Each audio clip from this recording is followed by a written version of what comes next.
right after I mastered it and really listened to it for the first time, just as a listener, and just cranked it in my car and listened the whole way, went for a long drive and just got lost in it. And I think that's when I really knew, like, okay, like I've done something here that I'm really proud of, and I'm excited to show people.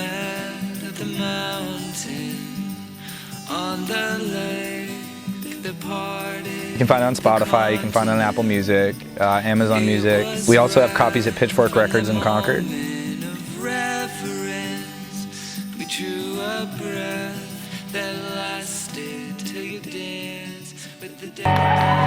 Stick around, let's have some fucking beers together.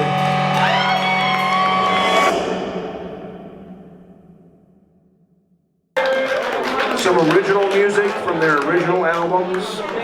They've got stuff over here, CDs, stickers, posters, hugs, kisses, I don't know, stuff. So hang out with us a little bit. Let's enjoy some original music and see what's going on here with the original music scene in Concord, New Hampshire.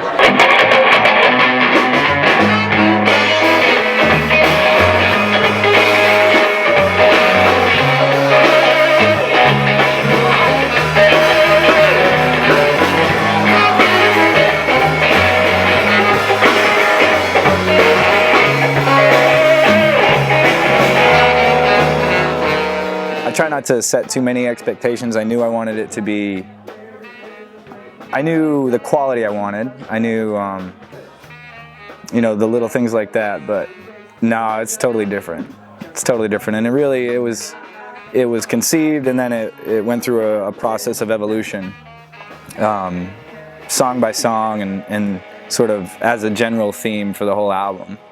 We are the Rhythm Upstairs. We just want to give a shout out to these trees for lining this show up with us. Area 23, everybody who works here, Ryan McKerley, Nick Paradise over here, with One Nada Printco, as well as Jay Dandy to his immediate left, and everybody who helped in any capacity in doing this. So thank you all. We're going to play some music for you. And tip your bartenders.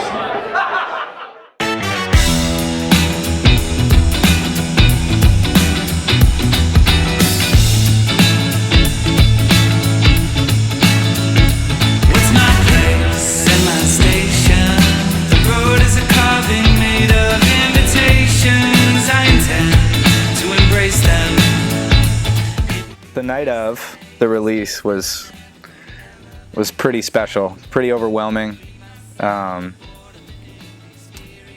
overstimulating, pretty crazy. That was a great moment, and just seeing the community come together like that, and everybody who was involved being there. You know, whether it be Ryan filming, whether it be Nick doing the merchandise and putting out his prints for us, and just being able to hand people the album was super special to me. Just with all that went into it, to be able to just, here it is, here's the quantification of all of that, you know, and here's it for you to enjoy. That was amazing.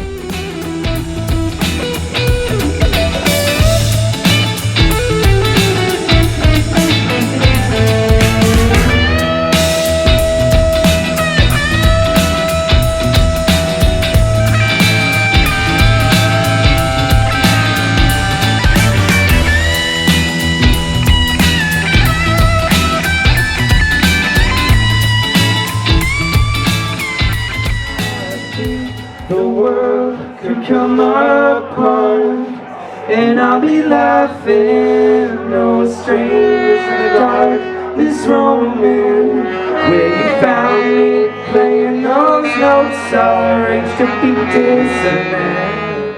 The album's really about resilience and the ability to overcome. And like with track one, it starts with something that happened a very long time ago that really sort of set the tone for my life as it was when I became an adult, and how I had to overcome that and sort of unshelter myself from that negative experience, and really just try to learn from it, to be open and to continue to push forward and to not shut people out or shut experiences out.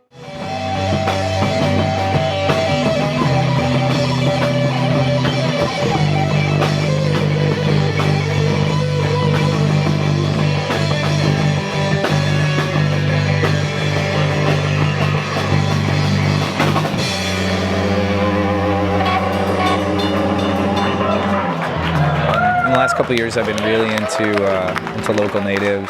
I've always been into Radiohead. Foals is another band I really listen to a lot. I listen to some electronic music too, and I like funk. And actually a lot of the stuff that Kyle, our bass player and singer, listens to. He listens to a lot of funk and a lot of cool like jam music.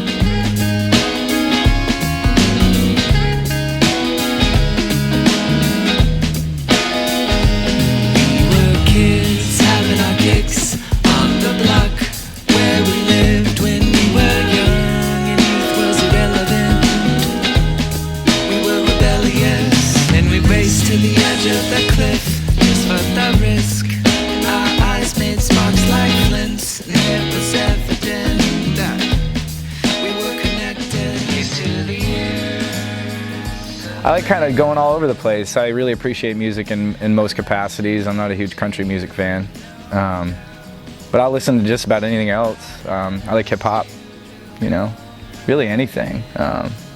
Anything substantial, anything I can sink my teeth into. The biggest inspiration was experience, you know. Maybe not just one band or one vibe I got from anybody else's music, kind of just what came from what I have and my experiences, and I would say that's probably takes the cake for influence, you know, for sure.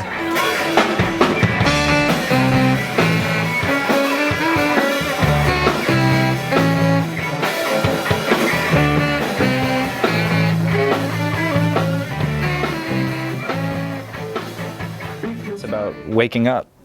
It's about coming back into yourself and sort of seeing everything all over again, you know, without such walls up. It alludes to later experiences as the album goes on, of similar, you know, I guess I call them tragedies, sort of things that just don't go your way. That's a nice way to put it. And then just it ends on like track 9. The language that I speak is really like to the point. It's, you know, the world could come apart and I'll be laughing, you know. It's like this stuff happens and it's okay, and you will move on and you'll be able to move forward, and my art will speak for that, will speak to that. It's the alchemy that makes it something that's digestible, beautiful, as opposed to the pain that it originally was. Being able to take that and transmute it is the single greatest thing music's ever given to me.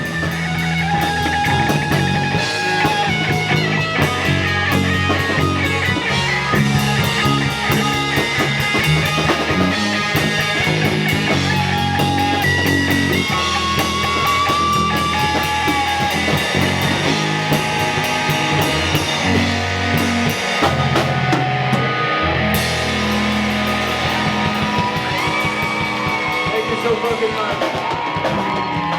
I also want to leave it up to the listener, you know. There's a certain level of ambiguity in everything I write because I don't want to tell people what it's about. I want people to derive their own meaning. So I don't want to get too in-depth with it, but I think that that's largely the message, and that's really like where a lot of the words came from, and sort of what they did to help form the greater message. It's the ability to have resolve and be resilient and just take the bad things and turn them into something beautiful. Write what you know, and every song's about an experience of mine in some form or another, or an experience of something I've observed in someone else, or, you know, and all together, the message is resilience with the album, for sure, you know, and be who you are as an artist, and be who you are as a human, and be a good human. Be a diligent artist. I think those things are the things that come the most into play if you want to write original music.